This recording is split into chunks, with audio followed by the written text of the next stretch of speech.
नमस्कार, आप देख रहे हैं न्यूज 72 और मैं हूं अनुष्का शर्मा। देश दुनिया की सबसे बड़ी और ताजा खबरों के साथ हाजिर हैं हम। तो आइए बिना वक्त गवाए चलते हैं खबरों की तरफ। चारों तरफ चक्रवात मोथा की चर्चाएं हैं। ऐसे में एक सवाल ये उठता है कि जिस तरीके से जिस भयावहता के साथ साइक्लोन मोथा का जिक्र हो रहा है, क्या ये दिल्ली से लेकर यूपी बिहार तक में कोहराम मचाने वाला है? दिल्ली, यूपी, बिहार में इस मोथा का क्या असर होने वाला है? तो चलिए जान लेते हैं आईएमडी ने क्या कहा है। दिल्ली एनसीआर में मौसम बदल रहा है। बारिश की संभावना है जिससे तापमान गिरेगा।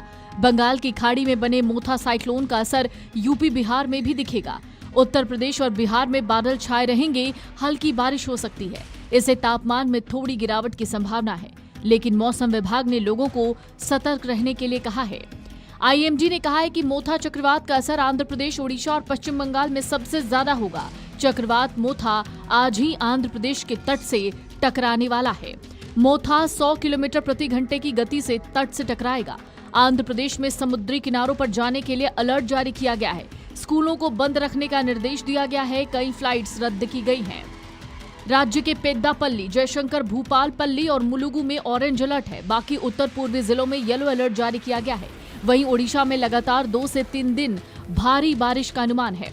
मोथा चक्रवात की आमद के बीच मौसम विभाग ने कहा है कि वेस्टर्न डिस्टर्बेंस की वजह से दिल्ली और इसके आसपास के इलाकों में अगले 2 दिनों तक मौसम अच्छा रहेगा। हल्की गरज के साथ बारिश का अनुमान है। इन 2 दिनों में आसमान में बादल छाए रहेंगे। मौसम विभाग के मुताबिक बिहार में मोथा का असर दिखेगा। बिहार ओडिशा का पड़ोसी राज्य है, इसलिए यूपी के मुकाबले बिहार में मोथा का अच्छा असर देखने को मिल सकता है। मोथा के टकराने से पहले ही यूपी के कई जिलों में बारिश हो रही है। बांदा समेत कुछ इलाकों में हल्की बारिश हुई है। राजधानी में भी बादलों की आवाजाही के बीच बूंदाबांदी हुई, जिससे उमस भरी गर्मी से राहत मिली है।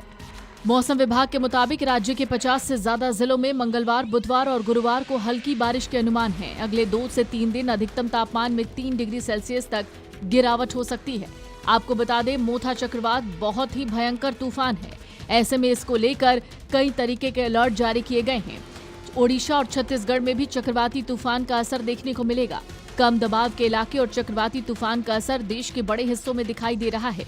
यूपी में भी घने बादल हैं, रुक रुक कर बारिश हो रही है।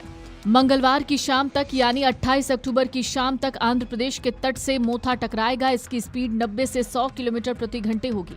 इसके बाद चक्रवात की गति कम हो जाएगी। ये ओडिशा की ओर चला जाएगा। मौसम विभाग ने कहा है चक्रवात चेन्नई से 420 किलोमीटर और विशाखापट्टनम से 500 किलोमीटर की दूरी पर है। काकीनाडा से इसकी दूरी लगभग 450 किलोमीटर है और ये 15 किलोमीटर प्रति घंटे की रफ्तार से आगे बढ़ रहा है। आंध्र प्रदेश में बारिश और तेज हवाओं का सिलसिला जारी है। तटीय इलाकों में हाई अलर्ट पर रखा गया है। ये तूफान गंभीर चक्रवाती तूफान में बदल सकता है। मौसम विभाग का कहना है कि कुछ समय के अंतराल के बाद रात भर तेज बारिश होगी। मोथा के प्रभाव से महाराष्ट्र के विदर्भ इलाके में 30 अक्टूबर के बीच मध्यम से भारी बारिश होने की संभावना है। इसके साथ ही बिजली चमकने और 40 से 50 किलोमीटर प्रति घंटे की रफ्तार से तेज हवाएं चल सकती हैं, जिसको लेकर येलो अलर्ट जारी किया गया है। मौसम विभाग के मुताबिक तेलंगाना, तमिलनाडु, यूपी, बिहार और दिल्ली में 30 अक्टूबर तक बारिश की संभावना है। 29 से 31 अक्टूबर तक बिहार में भी हल्की से मध्यम बारिश हो सकती है। यूपी में आगरा, फिरोजाबाद, इटावा, औरैया, जालौन, महोबा, झांसी, मैनपुरी, हमीरपुर और ललितपुर समेत कई जिलों में भारी बारिश की संभावना है। राजधानी लखनऊ में अभी रुक रुक कर बारिश हो रही है।